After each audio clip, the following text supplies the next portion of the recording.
Right now, in your wallet, your bank account, your 401k, there is a quiet emergency happening. And almost nobody in power wants you to understand it. The US dollar has lost 97% of its purchasing power since 1913. Inflation is eating your savings. Debt is exploding. And yet, every single time America faces a financial crisis, something strange happens. Somewhere in the world, a war starts. This is not a coincidence. And today I'm going to show you exactly how the money system you live inside actually works, and why understanding it might be the most important financial lesson you ever learn. Let's go back to 1910. World War II is winding down, and the Allied nations gather in a small New Hampshire resort called Bretton Woods. Their goal: design the financial architecture of the entire post-war world. America holds the cards, literally. The U.S. controlled roughly 80% of the world's gold reserves at the time. So the deal was simple. Every major currency on Earth would be pegged to the U.S. dollar. And the dollar itself would be backed by gold at $35 per ounce. Solid, stable, trustworthy. But here's where it gets complicated. Running a global empire is expensive. By the 1960s, America was fighting a brutal war in Vietnam while simultaneously launching President Johnson's massive domestic welfare programs, what became known as guns and butter. Both required money. More money than the U.S. actually had in gold. Then France noticed. President Charles de Gaulle publicly accused America of paying the world with checks it could print at will, essentially exporting inflation to every country that held dollars. To make his point, he did something dramatic. He sent French naval ships to New York to physically collect France's gold. By 1971, foreign central banks held claims on 4 times more gold than America could possibly deliver. The system was mathematically broken. So on August 15, 1971, President Nixon went on national television and did something that's been called the largest sovereign default in history. He quietly severed the link between the dollar and gold. He called it a temporary suspension. That was 54 years ago. And in that single moment, every dollar bill in the world stopped being backed by anything physical. It was now backed only by one thing: the promise of the United States government. That's it.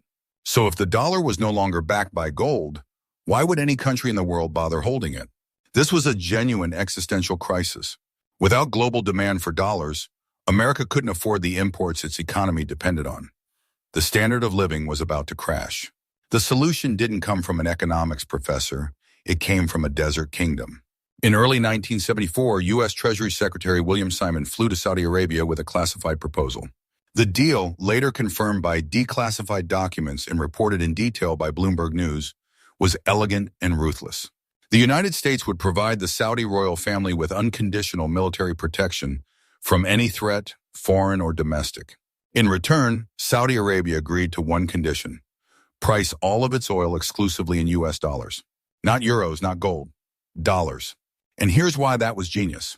Every country on Earth needs oil to function, and if every barrel of oil is priced in dollars, then every country on Earth, no matter where they are, needs to acquire dollars just to keep their economy running. You've just created permanent, structural, global demand for a currency backed by nothing but faith. Then came the second part of the deal. Saudi Arabia would take the massive profits from oil sales and reinvest them by purchasing U.S. government treasury bonds. Think about the loop this creates. America prints dollars. Dollars buy oil. Saudis receive dollars. Saudis lend those dollars back to the U.S. government. The U.S. government spends those dollars. Repeat forever. The dollar had been transformed from a gold-backed currency into what economists call a petrodollar, an oil-backed currency. And unlike gold, which you have to dig out of the ground, the U.S. could print dollars essentially without limit. The system seemed perfect. But it had one fatal vulnerability. It only worked as long as oil was sold exclusively in dollars. And this is where the history gets uncomfortable. In November 2000, Saddam Hussein made an announcement. Iraq would begin pricing its oil in euros, not dollars. He converted Iraq's oil reserve fund at the United Nations from dollars into euros. It was a direct challenge to the petrodollar system, and other OPEC nations were watching to see what would happen next. The dollar index was already declining at the time, down around 14% from its peak. Within 3 years, American tanks were rolling into Baghdad, and within weeks of the invasion, Iraqi oil was repriced back into dollars. Now, was Iraq invaded because of oil pricing alone? Of course not. The causes of any war are complex, But the economic incentive was real, documented, and perfectly timed. The petrodollar was restored. The dollar index stabilized. The pattern fit. And Iraq wasn't the only case. In 2009, Libyan leader Muammar Gaddafi was pushing African nations to create a unified, gold-backed currency called the gold dinar for oil trade, eliminating the need for dollars entirely. French intelligence reports, later confirmed by Hillary Clinton's leaked emails, showed this was considered a serious threat to Western financial interests. By 2011, NATO, led by the US and France, was conducting airstrikes in Libya. By October 2011, Gaddafi was dead. Coincidence? You can decide, but the pattern keeps repeating, and it has been documented in peer-reviewed academic research. In 1987, economist Victoria Glay published a study in the Journal of Political Economy, identifying a statistical co-integration between U.S. military spending and the real exchange rate of the dollar. Translation: when America's military machine turns on, the dollar goes up. Researchers at major universities have since confirmed the mechanism, that a dominant economic power under fiscal stress must increase military activity to reassure bond markets and maintain investor confidence in its currency. War, it turns out, is good for the dollar, and the dollar's survival is good reason for war. Now here's where this history becomes your present-day emergency. As of 2025, the U.S. national debt has crossed $36 trillion. That's 133% of the entire U.S. economy. But the number itself isn't the scariest part. The interest payments are. For the first time in American history, the annual interest payments on the national debt have exceeded the entire Department of Defense budget.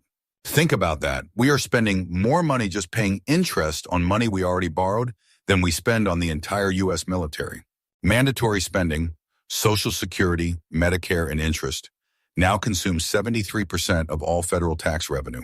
That leaves just 27% for literally everything else: roads, courts, federal agencies, and yes, the military. The U.S. has entered what economists call a debt trap. It needs to borrow trillions just to pay the interest on what it's already borrowed. And here's the brutal math problem. The traditional buyers of U.S. government debt, China, Russia, Saudi Arabia, are diversifying away. They're buying less. When demand for U.S. Treasury bonds falls, interest rates must rise to attract new buyers. But every 1% rise in interest rates adds roughly $380 billion to the annual debt bill. That accelerates the spiral, and there are very few options left. You can't raise taxes fast enough. You can't cut Social Security without a political revolution. You can't default without destroying the global financial system. So what's left? You need the world to keep buying your debt. You need global capital to keep choosing dollars over every alternative. And the most reliable way to make the dollar look safe is to make everything else look terrifyingly dangerous. So as you watch the news today, here's a lens to put over every major geopolitical crisis you see. A conflict in the Taiwan Strait would shatter semiconductor supply chains and close shipping lanes that carry 25% of global trade. In that chaos, where does money go? Despite China's size, the Yuan isn't freely convertible. The euro would be devastated by a Pacific conflict. Gold would surge but lacks the liquidity to absorb trillions in flight capital. So where does the money go? Into U.S. Treasury bonds. Into dollars. Yields fall, the dollar surges. And America's debt problem is temporarily solved by the very crisis that appeared to threaten it. The same is true for a Middle East escalation. If Iran closes the Strait of Hormuz, oil spikes past $150 a barrel. Global recession, fear drives capital to the one asset that's always considered safe in a crisis, the U.S. dollar. There's also a digital front. China has embedded the digital yuan into its Belt and Road infrastructure across the developing world. Transactions can now settle without touching Western banks or the SWIFT system at all. If this becomes the standard for global South trade, the petrodollar loses its monopoly, not through war, but through infrastructure. The U.S. has a strong strategic incentive to prevent that from reaching critical mass. This is the Thucydides trap applied to money. Ancient historian Thucydides observed that when a rising power threatens a dominant one, conflict becomes nearly inevitable. Not from any specific grievance, but from structural fear. America cannot peacefully accept the erosion of dollar dominance. Without it, trade deficits become unsustainable. The military budget must contract, and the domestic standard of living falls. No politician can survive campaigning for that future. So escalation becomes the default. Here's the truth nobody in Washington will say out loud. The Pentagon no longer primarily defends America's borders. It defends America's balance sheet. The Navy doesn't patrol for pirates. It patrols for currency defectors. The wars you see on television are not simply about the reasons given in press briefings. They are symptoms of a currency system under stress, fighting to survive. This doesn't mean America is purely evil, or that every war is secretly a banking conspiracy. The reality is more unsettling than that. It means the incentives built into our financial system naturally push toward conflict when the numbers stop working. And the numbers are not working. So what should you do with this knowledge?